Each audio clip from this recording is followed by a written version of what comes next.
এই নরখাদক মুখ্যমন্ত্রী মমতা বন্দ্যোপাধ্যায় করতে দেয়নি। আমাদের যে নেতৃত্ব ছিল, ইমতিয়াজ আহমেদ থেকে শুরু করে, কামরুজ্জামান থেকে শুরু করে, নওশাদ সিদ্দিকী সাহেব থেকে শুরু করে আরও যে 94 জন নেতৃত্ব ছিল, তাদেরকে এই মমতা বন্দ্যোপাধ্যায়ের পুলিশ যে নির্মমভাবে তাদের উপর টর্চারিং করে টানতে টানতে মারতে মারতে প্রিজন ভ্যানে তুলে লকআপে বন্দি করে দিয়েছিল। তারপরের দিন ব্যাংকশাল কোর্টে তাদের উপরে যা ধারা দিয়েছিল, জামিন অযোগ্য ধারা। কিন্তু সেই জজ যে প্রশ্ন করেছিল, এই মুখ্যমন্ত্রী মমতা বন্দ্যোপাধ্যায়ের পুলিশ উত্তর দিতে পারেনি যে এরা যে আইন ভেঙেছে আপনি সেই নোটিশটা দেখান। আপনার কি ওখানে 144 ধারা ছিল? কিন্তু এই নরখাদক মুখ্যমন্ত্রী মমতা বন্দ্যোপাধ্যায়ের পুলিশ তা দেখাতে পারেনি। অতএব এরা যে আইন ভেঙেছে সেটা দেখাতে পারেনি, সেখানে চপেটাঘাত খেয়েছিল, ওদেরকে রাখতে পারেনি। নওশাদকে, ইমতিয়াজ আহমেদকে, কামরুজ্জামানকে রুখবে এমন ক্ষমতা মমতা বন্দ্যোপাধ্যায়ের নেই। মমতা বন্দ্যোপাধ্যায়ের চিন্তা করা উচিত যে আজকে তিনি এই ক্ষমতায় রয়েছে, তিনি ভাইপো শহর যে রাজ করছে কার বলে? 2011 সালে এই কামরুজ্জামান, এই যত অরাজনৈতিক সংগঠন আছে, সমস্ত সংগঠনের মিলিত প্রচেষ্টায় 34 বছরের শাসনকে পরাজিত করে এই মমতা বন্দ্যোপাধ্যায়কে, এদের নেতৃত্বে বাংলার মানুষ ভোট দিয়েছিল। আর এই মুখ্যমন্ত্রী বলেছিল, প্রথম টিভির সামনে এসে টিভিতে বলেছিল, সংখ্যালঘুদের বড় হাত আমার মাথার উপরে ছিল বলে আজকে আমি এই 2011 সালে ক্ষমতায় এসেছি। ভুলে গেছে এই মুখ্যমন্ত্রী মমতা বন্দ্যোপাধ্যায়।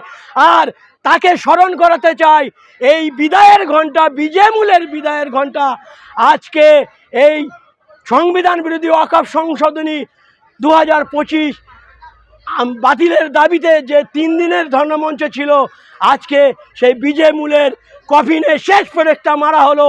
এই বিজেমূল, এই দাদা দিদি নরখাদক মুখ্যমন্ত্রী মমতা বন্দ্যোপাধ্যায় এবং নরেন্দ্র মোদী, এদেরকে 2026-এ বিদায়ের ঘণ্টা বেজে গেল, আজকে তার শেষ পেরেক পোতা হলো। কেউ রক্ষা করতে পারবে না। মমতা বন্দ্যোপাধ্যায়ের ক্ষমতা নেই এখানে টিকে থাকার। যারা এনেছিল তারাই আজকে 2026-এ বিদায় দেবে। আজকে এখানে কারা ছিল? সব এক একটা রূপকার ছিল। এই রূপকারের সঙ্গে এই মুখ্যমন্ত্রী মমতা বন্দ্যোপাধ্যায় গদ্দারি করেছে, সেই গদ্দারের জবাব পেয়ে যাবে। তার শেষ পেরেক আজকে পোতা হলো। মমতা বন্দ্যোপাধ্যায়, দিন গুনতে শুরু করো। তৃণমূল কংগ্রেসের ভাইয়েরা, দিন গুনতে শুরু করো। তোমাদের খাওয়া শেষ, শুধু শুধু সময়ের অপেক্ষা। বাংলার মানুষ উৎসুক হয়ে বসে রয়েছে। তোমরা বোম বন্দুক গুলি দিয়ে ভোট করাবে, দেখি তোমাদের কত বোম বন্দুক গুলি আছে। এই বাংলার মানুষকে সঙ্গে নিয়ে এই বাংলার সাধারণ মানুষ রুখে দেবে প্রত্যেকটা বুথে বুথে। 2026-এ তাড়া করে সংবিধানকে সামনে নিয়ে মমতা বন্দ্যোপাধ্যায় সহ এই বিজেমূলকে বিদায় দেবে এই বাংলা।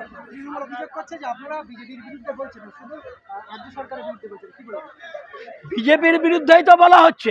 রাজ্য সরকার মুখ্যমন্ত্রী মমতা বন্দ্যোপাধ্যায়ের কলিজায় কেন জ্বালা করছে জানেন? কেন জ্বালা করছে? কারণ বিলটা তো ওয়াকফ বিল।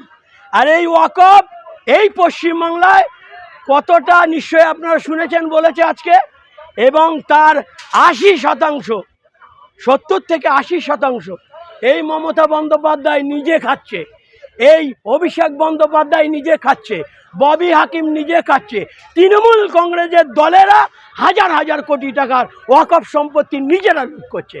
তো কলিজায় ব্যথা লাগবে না? অবশ্যই লাগবে। তারপরে দাদার মন জুগুতে হবে, নইলে ভাইপোকে ইডি দিয়ে তো তুলে নেবে, সিবিআই দিয়ে তুলে নেবে। তাই ভোটারদের, বিশেষ করে সংখ্যালঘু সম্প্রদায়কে বলির বকরা করছে ভাইপোকে বাঁচাতে। উনি নিজেই তো ওয়াকফ সম্পত্তি খাচ্ছে। ওয়াকফ নিয়ে আমার মুসলিম সমাজ যারা ভাবছে এখনো মমতা আমাদের রক্ষা করবে, এই মমতা রক্ষা করবে না, তোমাদের বলির বকরা করবে। যে সমস্ত মুসলিম সমাজের কিছু টুপিওয়ালা দাড়িওয়ালা এখন ওই মুখ্যমন্ত্রীর চটি চাটছে, তাদেরকে সাবধান করছি, তোমাদের জন্য সমাজ আজকে কুলুষিত হয়ে যাচ্ছে, তোমাদের জন্য সমাজ পিছিয়ে যাচ্ছে, তোমাদের জন্য মমতা তার ভাইপো ববি হাকিম থেকে শুরু করে এরা ওয়াকফ সম্পত্তি লুট করে খাচ্ছে। তোমরা জানো না? তোমরা এখনো দিদির ভরসা করছো, দিদি তোমাদের ওয়াকফ বাঁচাবে না। এখনো ফিরে এসো, যদি ভালো চাও, এই সমাজের যদি মুখ দেখাতে চাও আগামী দিনে, এখনো দিদির থেকে সরে আসো। আজকে এই যে রত্নরা ছিল, 30টারও অধিক সংগঠন রাজনৈতিক অরাজনৈতিক সামাজিক সংগঠন এখানে ছিল, তারা বুঝেছে আজকে যে দিদি বাংলায় কি করতে চাইছে, ওয়াকফ বিল সমর্থন করছে না কি সেটা বুঝে গেছে। আজকে এই যে 30টারও অধিক যে সংগঠন, আরও সংগঠন আমাদের সঙ্গে আসছে, অতএব এই যে দ্বিচারিতা, এই মুখোশধারী মুখ্যমন্ত্রী মমতা বন্দ্যোপাধ্যায়ের মুখোশ আজকে এই শেষ দিনে খুলে দিল এবং বিজয়মূলের বিদায় ঘণ্টা বেজে গেল, তার শেষ পেরে আজকে পোতা হলো।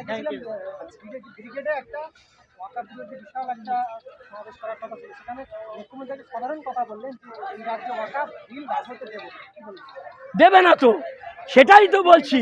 মুখ্যমন্ত্রী মমতা বন্দ্যোপাধ্যায় মুখে বলছে যে ওয়াকফ বিল লাগু হতে দেবে না, কারণ মুখে বলছে যদি সত্যিকারের ওয়াকফ বিল লাগু না হতে দিত তাহলে মুখ্যমন্ত্রী মমতা বন্দ্যোপাধ্যায় সরকারিভাবে কেস করত সুপ্রিম কোর্টে, যেটা অন্য অন্য স্টেটের রাজ্য থেকে করেছে সরকারিভাবে।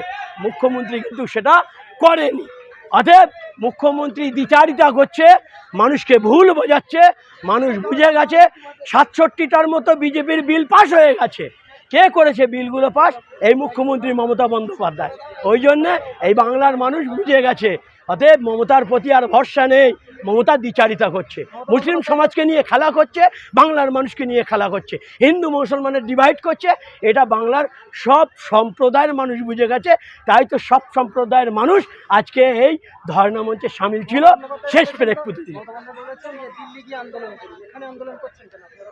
হ্যাঁ, সংখ্যালঘুদের ভোটটা মমতার ভালো লাগে, আর সংখ্যালঘুদের পায়ের তলার মাটি যখন কেড়ে নিচ্ছে ওই নরখাদক নরেন্দ্র মোদী, অমিত শাহ, আর তখন আমাদের দিল্লি যেতে বলছে।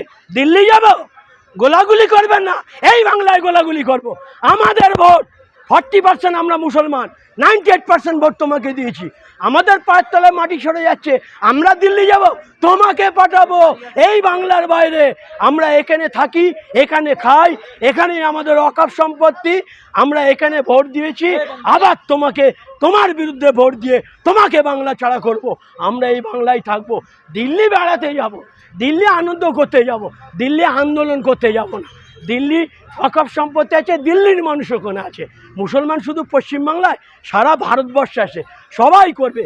বিজেপি শাসিত রাজ্যে লক্ষ লক্ষ মানুষ নিয়ে বিজেপির বিরুদ্ধে আন্দোলন হচ্ছে, আর তুমি সংখ্যালঘুর মাসিয়া, সংখ্যালঘুদের দরদ তোমার উতলে ওঠে।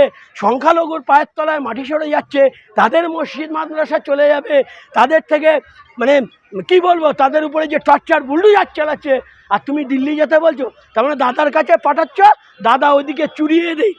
তোমার লাইনে আমরা যাচ্ছি না, তোমাকে তোমার বিরুদ্ধে ভোট দিয়ে, যেমন তোমার পক্ষে ভোট দিয়ে 2011 নিয়ে এসেছি, 26-এ তোমার বিরুদ্ধে ভোট দিয়ে এই বাংলায় তোমাকে বাংলা ছাড়া করব।